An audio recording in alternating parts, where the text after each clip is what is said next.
Catastrophique. Cette soirée, c'est...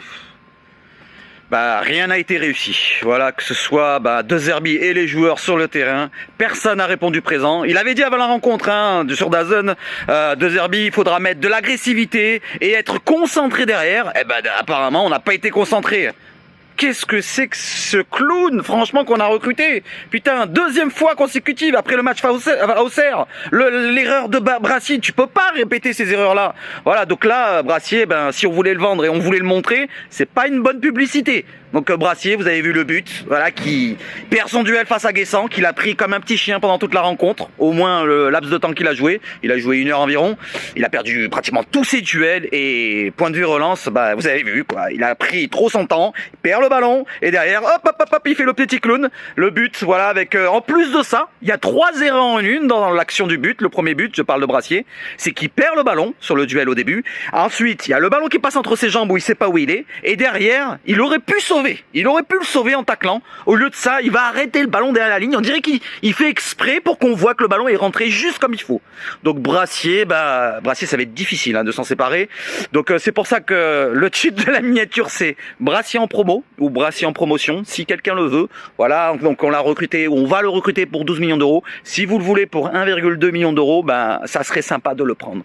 Donc je vais pas tout miser sur Brassier sur cette défaite-là, parce que les choix de Zerbi aussi, c'est lui qui décide de mettre les meilleurs joueurs sur le terrain. Il l'avait dit lors des derniers matchs, il avait dit je mets les meilleurs sur le terrain. Est-ce que Brassier était le meilleur? Est-ce qu'il n'y avait pas possibilité de mettre Cornelius? Cornelius n'est pas blessé, il est sur le banc. Moi, j'attendais de voir Cornelius titulaire, comme je l'ai mis dans la vidéo d'hier, avec Murillo à droite et Balerdi dans l'axe. Alors certes, Murillo n'a pas été terrible non plus. Voilà, Balerdi qui a été un peu esselé, on l'a vu, voilà, il a perdu la tête avec son bandeau sur la tête. Donc malheureusement, il n'est pas bien entouré, que ce soit avec Murillo côté droit, qui est un latéral de base, voilà, qui a fait un match plutôt aussi moyenasse sur le deuxième but. C'est lui, pratiquement le fautif, où il se fait avoir dans le duel, il fait un petit peu le touriste, il va caresser Mohamed Ali Chaud qui va marquer le but face à Rouli.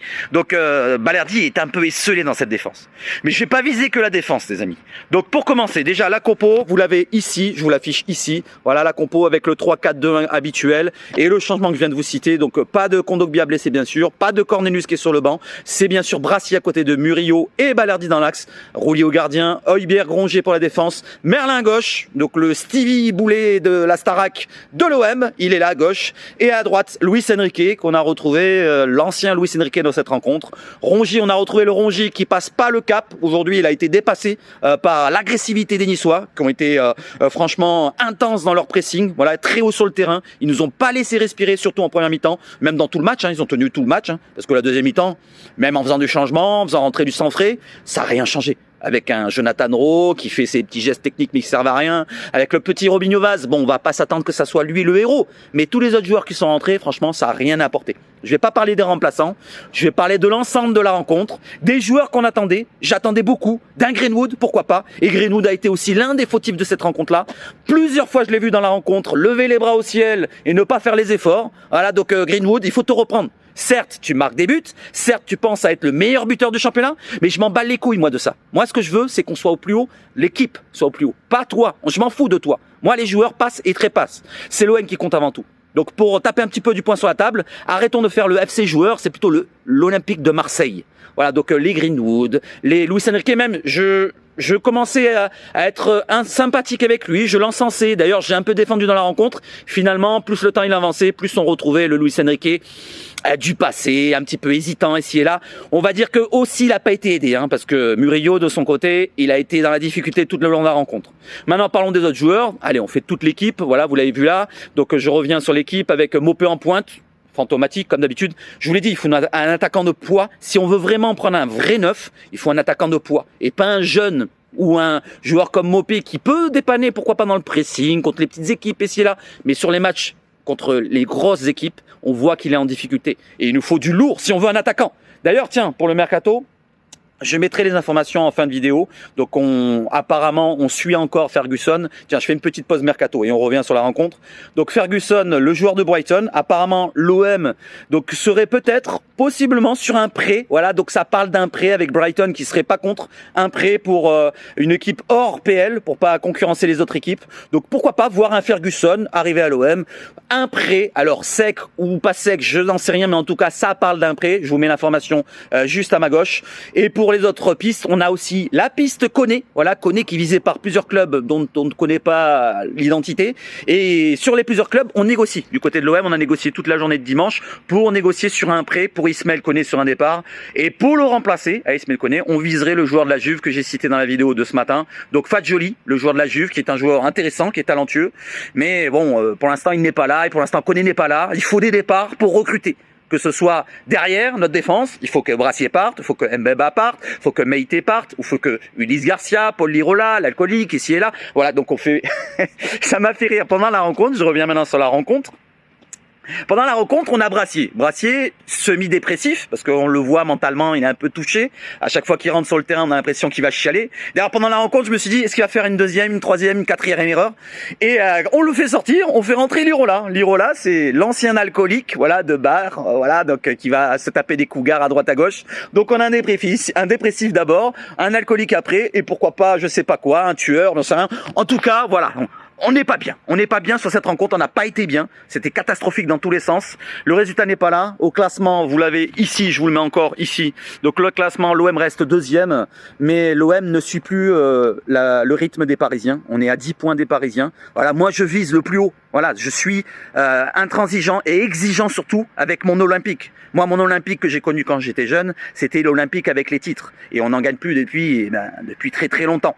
Même Heuberg, il a dit, après la rencontre, on est à l'Olympique de Marseille, on vise au plus haut. Et donc ce qu'on a montré, c'était pas suffisant. Balerdi, il a dit, c'était pas l'OM ce soir. Tous les joueurs sont déçus d'eux-mêmes. Même De Zerbi est déçu, même s'il en veut pas trop. Du côté du micro de DAZN, il n'a pas vraiment visé les joueurs, mais il a dit qu'il y a eu quand même des erreurs qui sont pas négligeables. L'erreur de Brassier, par exemple, et d'autres erreurs derrière. Donc l'OM, on doit viser plus haut. Et malheureusement, on ne visera pas plus haut encore cette année. Pas de Coupe de France, éliminé contre Lille.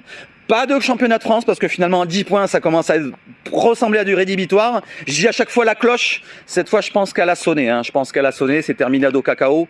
Si on n'arrive pas à suivre ce rythme-là et à profiter des points qui sont pas pris les Parisiens, parce qu'ils en ont perdu 2 hier. Alors pourquoi pas profiter? Eh ben non, on n'en profite pas. On reste à 10 points derrière. Et on voit même les Niçois revenir à 4 points. Et les Monégasques revenir à 3 points. Donc ça se resserre pour la deuxième place. Voilà, donc on va jouer probablement la deuxième place, la troisième place, peu importe quelle place, du moment qu'on se qualifie en Champions League. Moi je vais vous dire qu'on soit deuxième, troisième, quatrième, je sais pas si c'est directement ou il y a un tour préliminaire. On va dire les 3 premiers. Si on vise la deuxième ou la troisième place, eh ben on va se satisfaire de ça. Voilà, donc pour le classement, vous l'avez là. Le prochain match, ça sera contre Lyon. Sinon, je reviens sur la rencontre. Donc, Mason Greenwood, il faudra qu'il se reprenne. D'autres joueurs faudront qu'ils se reprennent. Que ce soit au milieu de terrain, un Rongier qui a été en difficulté. Aujourd'hui, je pensais qu'il allait apporter un plus. Il a été en difficulté. Agressé par le gros pressing des Niçois. Franchement, ils ont fait un gros match, Niçois. Il n'y a rien à dire sur ça. Il y a eu un Dante qui a 42 ans pratiquement, qui pourrait être le père de Brassier. Parce que Brassier, il a 25 ans. Il y a 17 ans d'écart. Il pourrait être son père. Alors, est-ce qu'on n'aurait pas dû recruter un Dante en début de saison au lieu d'un Brassier? On se demande, franchement, quand on voit ça. Dante qui a fait un gros match de leur côté. Du côté à Marseille, je vais en oublier peut-être. Non, j'en oublie pas. J'ai parlé de Merlin, j'ai parlé des latéraux, j'ai parlé du milieu de terrain. Où Heuberg, on pourrait le sauver dans cette rencontre, dans ce marasme. Ça a été le joueur qui a su tenir un petit niveau quand même assez correct, on va dire. Rabiot par moment, même si, bon, c'est degré moindre parce qu'il s'est un petit peu éteint. Et il a perdu énormément de ballons aussi. Donc Greenwood, regardez bien ses stats. Là, je vous mets les stats de la première mi-temps pour Greenwood, j'allais oublier. Regardez les stats, le nombre de ballons perdus et regardez le précision de passe de Mason Greenwood. Voilà, le fait qu'il fasse pas des efforts, allez, je peux le comprendre, c'est un joueur offensif. Mais qu'il soit pas aussi précis, que derrière, il va râler en levant les bras, ça m'énerve. Ça m'énerve fortement. Alors, je veux bien qu'il force la décision à essayer de marquer son 13e but.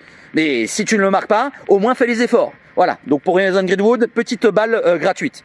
Pour un autre joueur, donc on a cité, c'est Brassier. Regardez sa fiche de la première mi-temps. Voilà, c'est pas terrible non plus. Voilà, tous les ballons perdus, les duels perdus. Un joueur en difficulté avec une précision de passe pour un défenseur qui devrait osciller aux 90%. Il est à peine à 78%. Donc on comprend bien que Brassier, il est en difficulté, il est pas bien. Voilà, donc dans le jeu de derby, ça correspond pas. Il est trop lent, trop mou. Donc il est pas précis dans ses passes. Dans les duels, il perd ses duels, malgré que c'était sa qualité à Brest. À l'OM, c'est pas pareil. À l'OM, il faut avoir un niveau supérieur. Si tu n'as pas le mental, pas le caractère, tu ne t'imposes pas à l'OM. Et ça, je parle pour tous les joueurs qu'on vise. Alors je parle maintenant de Balerdi. je reviens sur Balerdi, beaucoup le critiquent, disent que Balerdi il est nul, Balerdi ci, Balerdi ça. Mais regardez de quoi il est entouré. Je reviens sur son entourage. Autour de lui, tu as un Brassier qui est moitié dépressif, qui est pas bon. Ou alors, de l'autre côté, tu as Murillo qui est un latéral d'habitude. Un latéral habituel et qui devrait être même pas titulaire, il devrait être sur le banc. Il devrait avoir un titulaire à sa place, comme Luis Felipe.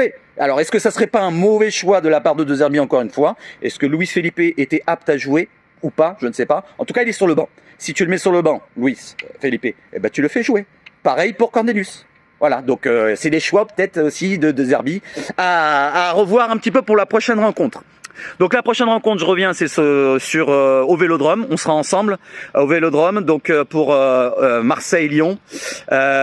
Pour le mercato, on en a parlé. C'est un petit peu mélangé cette vidéo-là. Et je vais revenir alors sur le mercato Ferguson, j'en ai parlé. Ismaël Koné, j'en ai parlé. Ah oui, il y avait aussi pendant l'émission de Téléfoot de ce matin, donc l'envie de voir, pourquoi pas, Paul Pogba venir à l'OM de la part de Mason Greenwood. Voilà, je vous le mets aussi l'information là. Qu'est-ce qu'on peut mettre en avant? Ben, à part tout ça, voilà, donc on va se dire que est-ce que c'est vraiment la priorité de prendre un attaquant maintenant et de prendre un jeune qui n'arrivera pas à s'imposer directement à l'OM? Il aura un temps d'adaptation qui sera trop long et on va râler à l'OM, à Marseille surtout. On râle pour les attaquants, pour tous les joueurs qui passent à l'OM qui ne conviennent pas directement.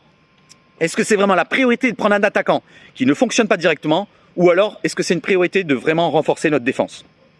Là, je suis d'accord avec tous ceux qui m'ont dit en message sur la dernière vidéo, il faut renforcer notre défense, il faut renforcer notre défense. Je suis d'accord, il faut renforcer notre défense. Alors, si Kondogbia ne revient pas de sa blessure, parce que lui aussi, ça traîne aussi, il commence à nous casser les burnes. Donc, si Kondogbia ne revient pas de sa blessure, si Cornelius ne convainc pas à De Zerbi et qu'il nous reste que Brassier, il faut vraiment prendre un défenseur central gaucher. Je parlais d'Hermoso ce matin. Eh ben Hermoso, il faut mettre le paquet dessus, devancer Leverkusen, ou prendre un autre joueur de ce domaine-là. On parlait, je sais plus de quel joueur, Badiachil ou je sais plus quoi.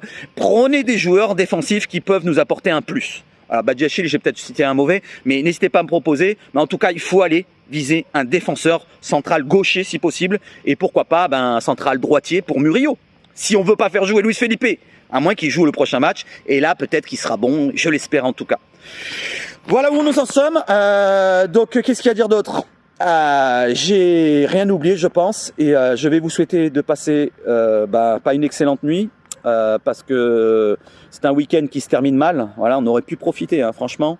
On aurait pu faire l'écart avec les Monégasques, on aurait pu faire l'écart avec les Niçois, avec les Lillois, on aurait pu faire l'écart avec tous nos poursuivants derrière, nos concurrents direct. Et ben malheureusement, ça se resserre et on ne suit pas la vitesse des Parisiens. Parce que moi, j'imagine un scénario pour les Parisiens. Vous allez me dire, je suis encore fou. Mais les Parisiens, ils vont encore lâcher des points. N'oublions pas, ils sont encore en Ligue des Champions. Là, ils sont pas encore qualifiés en Ligue des Champions contre Stuttgart. Imaginons, ça se passe mal, ils perdent contre Stuttgart. Ils sont éliminés en Ligue des Champions. Ça va leur faire un coup de bambou derrière la tête. Luis Enrique, leur coach, il va foutre le bordel. Il va mettre des joueurs de côté. Ça va peut-être pas fonctionner du côté de Paris pendant un moment. Peut-être qu'au bout de la saison, ils fonctionneront encore mieux, peut-être. Mais en tout cas, il y aurait peut-être une opportunité pour l'OM de suivre le rythme. Imaginons à 4, 5, 6, 7 points maximum des Parisiens tout le long de la saison. Ils ont un coup de mou pendant 3, 4, 5 matchs et on rattrape, on n'est pas loin. C'est ça que moi je voyais comme scénario. Il y avait une possibilité encore une fois et on la loupe à chaque fois. Tous les ans, on loupe cette opportunité, soit pour faire un écart, soit pour revenir. L'année dernière, on n'était pas loin de revenir sur les places européennes. On était toujours 6e, 7e, 6e, 7e, 5e, 6e, 7e, 8e.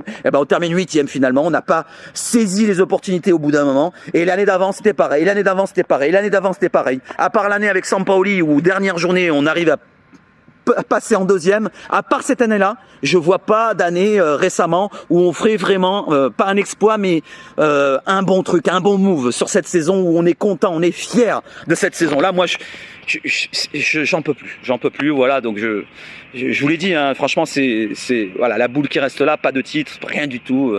Même si vous me dites à chaque fois, ouais, mais tu rêves le titre, mais c'est toujours possible, Allez, bonne soirée à toutes et à tous. Allez, ciao, ciao, ciao les amis. Vive le foot chez Sabache Foot et surtout, allez l'OM!